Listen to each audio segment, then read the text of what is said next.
Fala pessoal, bem-vindos a mais um curso de Patologia das Construções. O episódio de hoje é Revestimentos. Eu sou Raí Andrade, sou acadêmico de Engenharia Civil, já cursei a disciplina na Faculdade de Patologia das Construções e nesse momento eu estou aqui para compartilhar esse conhecimento com vocês.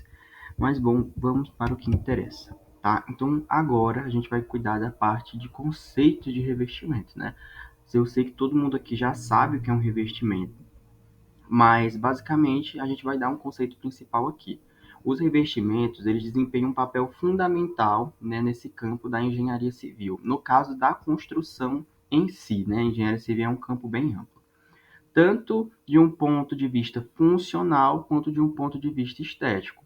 Ou seja, o revestimento, ele está ligado, obviamente, à beleza do edifício, mas ele também está ligado a uma proteção, né, aí da nossa alvenaria. Aí o que é que acontece? Se ele também está ligado a essas coisas de proteção, ele, né, como um objeto que está ali, né, na nossa edificação, ele também pode apresentar manifestações patológicas.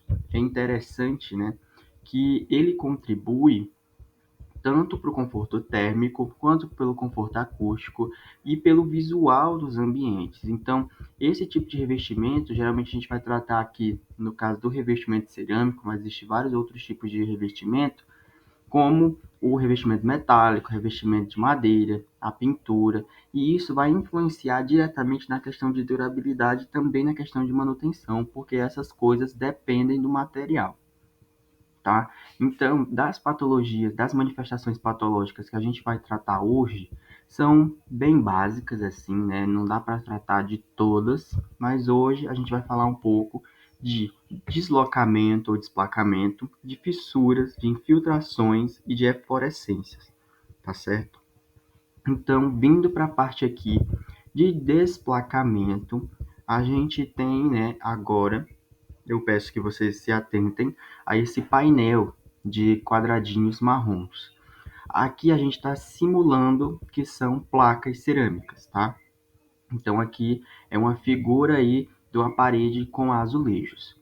Como é que ocorre esse desplacamento? O desplacamento da placa cerâmica, ele se dá tanto por não haver a quebra dos cordões, né, no assentamento, quanto pelo tamanho da junta de dilatação não tá ali, não ser, não ser do tamanho adequado, né? Do tamanho que o fabricante ele está dizendo, e por não utilizar também, pessoal, materiais verificados. Então, quando eu tenho esse desplacamento, basicamente, voltando agora para a parte em relação aos cordões, é que não existe a quebra dos cordões, ou então que eu estou utilizando uma argamassa que não era a argamassa para aquele determinado tipo de local. E o que que acontece quando a gente tem, né, o uso indevido dessa argamassa ou o assentamento inadequado? O desplacamento desse material, quando ele começa a sofrer as suas dilatações térmicas. Aí o que que acontece? Dilata, se desprende do cordão e cai, né? Para quem não sabe, os cordões são aquelas tirinhas de argamassa que fica quando a gente passa a desempenadeira dentada, né? Então, você passa a desempenadeira dentada, fica aqueles cordões. Quando você for assentar a cerâmica, você vai fazer um movimento vibratório ali na cerâmica para que ela possa quebrar esse cordão com tardóis da cerâmica e então a cerâmica ficar bem assentada.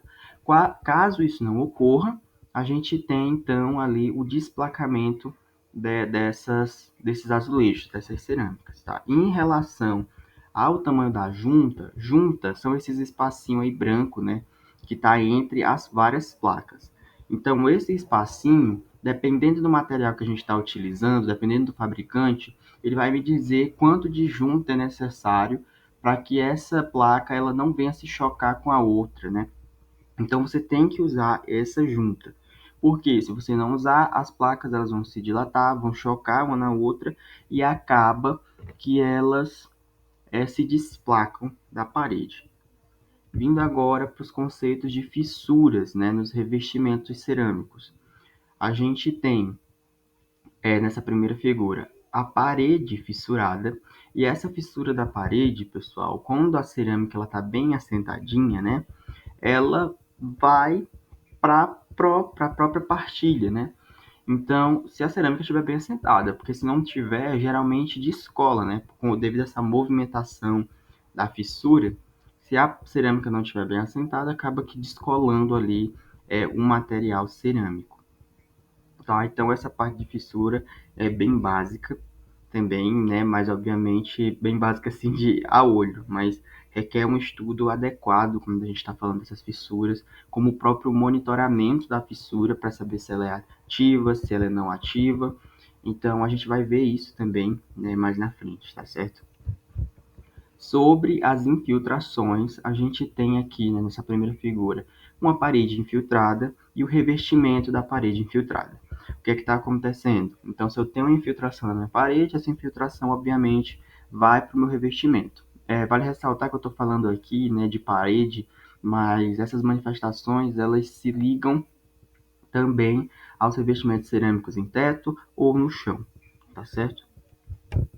Sobre as eflorescências são essas manchas brancas, né, que são os sais que são transportados pelos poros do nosso revestimento aí com a questão da água, né? Em contato com a água, vai e ele sai para fora, né, da nossa parede, ali para a superfície. Então aí a gente tem um revestimento com eflorescência, que é um dos bem comuns, inclusive, dependendo do local onde a gente estiver analisando, tá certo? Então, pessoal, essa foi a aula de hoje sobre patologia das construções em revestimento. Se você tiver alguma dúvida, segue no Instagram, @raiandrade.obra. Se você gostou, comenta aqui no canal o que você achou, ou então comenta alguma aula específica de algum conteúdo que você quer ver aqui no canal, tá certo? Aqui a gente está para ensinar temas diversos da engenharia. Ok? Então, mais é isso. Até o próximo vídeo do canal. Se você não é inscrito, já se inscreve.